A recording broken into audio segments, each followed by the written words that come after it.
Et lille trick, når man bruger linekurv, det er, at den første meter eller sådan noget, den lægger man uden for kurven. Og så resten, det lægger vi bare ind i kurven, ligesom man normalt vil gøre. På den måde kan man undgå mange problemer.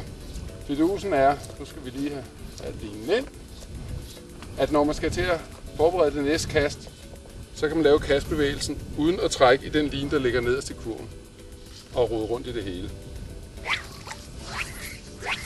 På den måde, så kan man lave nogle uproblematiske kast, hvor linen kommer ud i den rigtige rækkefølge.